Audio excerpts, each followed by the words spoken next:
चुनावी जीत देखिए सिर्फ नारों से नहीं मिलती। असल में ये जमीन की गहरी समझ, आंकड़ों की सच्चाई और लोगों के अटूट विश्वास पर बनती है। तो चलिए आज हम इसी भरोसे का ब्लूप्रिंट बनाने की पूरी प्रक्रिया को समझेंगे। ये सिर्फ चुनाव जीतने की कोई रणनीति नहीं है, नहीं, बल्कि ये सही मायनों में शासन करने का हक हासिल करने का एक सिस्टमैटिक तरीका है।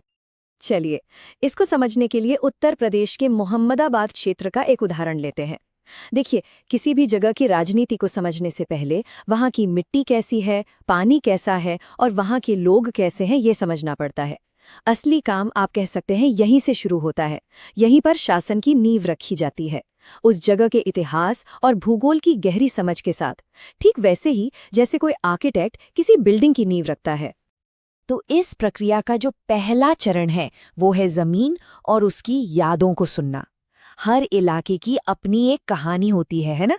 एक ऐसी कहानी जो पीढ़ियों से चली आ रही है, और अगर इस कहानी को नहीं समझा तो कोई भी रणनीति अधूरी ही रह जाएगी। ये सिर्फ आंकड़े इकट्ठा करना नहीं है, बल्कि उस क्षेत्र की आत्मा को महसूस करना है, उसकी अनकही कहानियों को सुनना है। और यहीं पर हमारा सबसे बड़ा सिद्धांत एकदम साफ हो जाता है। मकसद सिर्फ एक चुनाव जीतना नहीं है, असली मकसद तो शासन करने का अधिकार अर्जित करना है, उसे कमाना है। ये सत्ता की पारंपरिक राजनीति से हटकर एक बहुत ही सिस्टमैटिक और हमदर्दी भरे पब्लिक सर्विस के मॉडल की तरफ एक बड़ा कदम है। जीत तो बस एक पड़ाव है, असली मंजिल नहीं। तो अब हम आते हैं डायग्नोसिस वाले फेज पर। देखिए, एक निर्वाचन क्षेत्र के स्वास्थ्य को ठीक वैसे ही मापा जा सकता है जैसे एक डॉक्टर किसी मरीज के वाइटल साइंस की जांच करता है। क्या अर्थव्यवस्था मजबूत है? क्या नौजवानों में उम्मीद है? क्या बेसिक सर्विसेज लोगों तक पहुंच रही हैं? इन्हीं सवालों के जवाब हमें आगे का रास्ता दिखाते हैं। तो सवाल ये है कि इन वाइटल साइंस को हम समझते कैसे हैं? हमारा पहला टूल है कॉन्स्टिट्यूएंसी डैशबोर्ड। आप इसे एक तरह का सिंगल स्क्रीन व्यू समझ सकते हैं, जहां उस इलाके के सभी जरूरी आंकड़े एक ही जगह पर मिल जाते हैं, चाहे वो डेमोग्राफिक्स हो, आर्थिक हालात हो या फिर पुराना चुनावी इतिहास। ये हमें एक नज़र में पूरी तस्वीर दिखा देता है, जिससे हम खोखले दावों से परे जमीनी हकीकत को समझ पाते हैं। मिसाल के तौर पर हाल के सर्वे से पता चलता है कि लगभग आधे वोटर्स ने, करीब 49% लोगों ने बेरोजगारी और महंगाई को अपनी सबसे बड़ी चिंता बताया। अब ये 49% का आंकड़ा सिर्फ एक नंबर नहीं है, नहीं, ये हजारों परिवारों की रोजमर्रा की परेशानी का प्रतीक है। डैशबोर्ड इसी तरह के सबसे जरूरी डेटा को सामने लाता है, जिस पर तुरंत ध्यान देने की जरूरत होती है। लेकिन सिर्फ ये रॉ डेटा तब तक किसी काम का नहीं जब तक इसे एक साफ सुथरे एक्शन लेने लायक फॉर्मेट में ना रखा जाए। तो हम इसे 4 मुख्य हिस्सों में बांटते हैं। डेमोग्राफिक्स यानी आबादी कैसी है, सोशियो इकोनॉमिक यानी सामाजिक आर्थिक स्थिति, चुनावी इतिहास और वहाँ के लोकल मुद्दे। इस तरह से कैटेगराइज करने पर रणनीतिकारों को एक नज़र में ही समझ आ जाता है कि हमारी ताकत कहाँ है और चुनौतियाँ कहाँ पर हैं। तो ठीक है, डैशबोर्ड हमें आज की स्थिति तो बता देता है, एक स्नैपशॉट दे देता है, लेकिन अब हमें एनालिसिस के अगले लेवल पर जाना होगा, यानी समय और भूगोल के साथ पैटर्न और ट्रेंड्स को देखना होगा। राजनीति कोई ठहरी हुई चीज तो है नहीं, ये तो एक बहती हुई नदी की तरह है। तो हमें उस जमीनी धारा को, उस ग्राउंड करंट को मैप करना होगा, ये समझने के लिए कि वो किस दिशा में बह रही है। इसे समझने के लिए हम 7 टर्म ट्रेंड मैट्रिक्स का इस्तेमाल करते हैं। इसमें हम पिछले 7 चुनावों यानी करीब 30 साल के नतीजों का विश्लेषण करते हैं। क्या किसी पार्टी का सपोर्ट लगातार बढ़ रहा है या घट रहा है? क्या कोई एक चुनाव बहुत बड़ा टर्निंग पॉइंट था?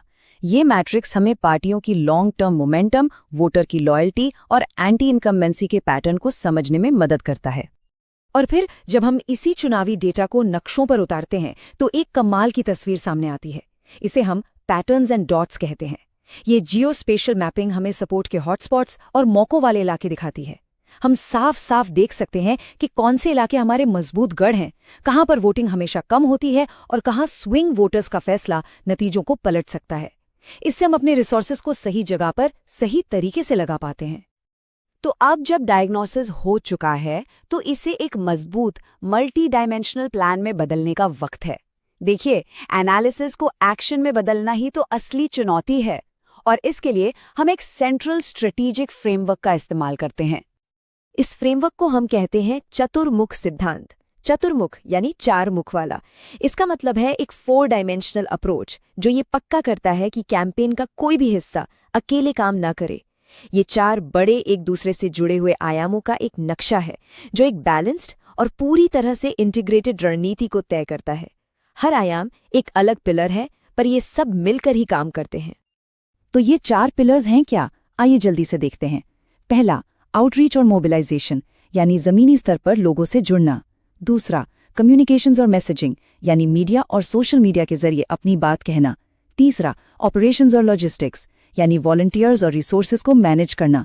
और चौथा, रिसर्च और मॉनिटरिंग, यानी सर्वे से लगातार सीखना और सुधार करते रहना। अब ये जो 4 आयामी रणनीति है, ये हवा में नहीं बनती। ये एक क्लासिक स्वॉट एनालिसिस पर आधारित होती है, जो कैंपेन के अंदरूनी सच्चाइयों को बाहरी राजनीतिक माहौल से जोड़ती है। हम अपनी ताकत और कमजोरियों को मौकों और खतरों के सामने रखकर देखते हैं। जैसे हो सकता है कि हमारी ताकत एक मजबूत पार्टी बेस हो, लेकिन हमारी कमजोरी फंडिंग की कमी हो। वहीं एक कमजोर विपक्ष हमारे लिए एक मौका है, लेकिन नेगेटिव प्रोपेगेंडा एक बहुत बड़ा खतरा। ये हमें एक रियलिस्टिक स्ट्रैटेजी बनाने में मदद करता है। तो अब हम रणनीति से अमल पर यानी एग्जीक्यूशन पर फोकस करते हैं। और इस पूरे एक्शन प्लान के केंद्र में है वोटर का विश्वास दोबारा जीतने की चुनौती। चुनाव सिर्फ वोट हासिल करने के बारे में नहीं होते, वे लोगों का भरोसा जीतने के बारे में होते हैं। और भरोसा बनाना शायद सबसे मुश्किल काम है। हमारे वोटर एनालिसिस से जो सबसे आम मुद्दे सामने आते हैं वे अक्सर यही होते हैं। अच्छी नौकरियों की कमी, बढ़ती महंगाई, पानी और बिजली जैसी बेसिक सर्विसेज की खराब क्वालिटी और करप्शन को लेकर चिंताएं। ये सिर्फ शिकायतें नहीं हैं, ये वो टूटे हुए वादे हैं जिन्हें किसी भी भरोसेमंद कैंपेन को पूरा करना ही होगा। तो सवाल ये उठता है कि ये जो खोया हुआ भरोसा है, इसे दोबारा कैसे बनाया जाता है? ये एक बहुत ही अहम सवाल है और इसका जवाब हमें कहानी में एक नए मोड़ पर ले जाता है, एक बहुत ही टारगेटेड समाधान की ओर। इस समाधान को विन बैक स्ट्रैटेजी कहा जाता है। ये नाराज वोटर्स से दोबारा जुड़ने के लिए एक डबल स्ट्रैटेजी का इस्तेमाल करती है। पहला, हम पर्सनली उन तक पहुंचते हैं और उनकी पुरानी शिकायतों को सीधे सीधे एड्रेस करते हैं, ये मानते हुए कि हाँ, कमी रह गई थी। दूसरा, हम फैक्ट्स के साथ मौजूदा विरोधी की नाकामियों को भी सामने रखते हैं। ये भरोसे के टूटे हुए पुल को फिर से बनाने जैसा है, धीरे धीरे एक एक करके। तो अब हम निष्कर्ष की ओर बढ़ते हैं। देखिए, इस पूरी प्रक्रिया को सिर्फ जीत के रास्ते के तौर पर नहीं, बल्कि एक असरदार और जवाबदेह शासन की नींव के रूप में देखना चाहिए। असली काम तो चुनाव के बाद शुरू होता है और ये सारी तैयारी उसी काम के लिए है। एक बात है जो इस पूरे डेटा ड्रिवन सिस्टमैटिक अप्रोच का सार बता देती है। लक्ष्य है कि इनसाइट को यानी जमीनी समझ को जनादेश में बदला जाए और फिर उस जनादेश को बेहतर शासन के एक वादे में बदला जाए।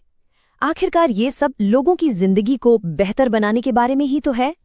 इसका लॉन्ग टर्म विजन एक ऐसी राजनीतिक व्यवस्था बनाना है जो नागरिकों और उनकी सेवा करने वाले नेताओं के बीच एक परमानेंट फीडबैक लूप बना दे। एक ऐसा सिस्टम जो लगातार सुनता रहे, खुद को हालात के हिसाब से ढालता रहे और अपने वादों को पूरा करता रहे। इससे ये सुनिश्चित होता है कि बातचीत का रास्ता हमेशा खुला रहे और शासन हमेशा जवाब दे रहे, सिर्फ चुनाव के समय नहीं बल्कि हर दिन। और आखिर में ये सब हमें एक विचार करने वाले सवाल पर लाके छोड़ देता है। अगर राजनीति समाज की वास्तुकला है यानी आर्किटेक्चर है, तो हम किस तरह के भविष्य का निर्माण कर रहे हैं? ये सवाल सिर्फ नेताओं के लिए नहीं, हम सबके लिए है। और इस सिस्टमैटिक अप्रोच का मकसद एक ऐसा ही भविष्य बनाना है जो डेटा पर आधारित तो हो, लेकिन जिसका दिल और आत्मा लोगों की भलाई में बसता हो।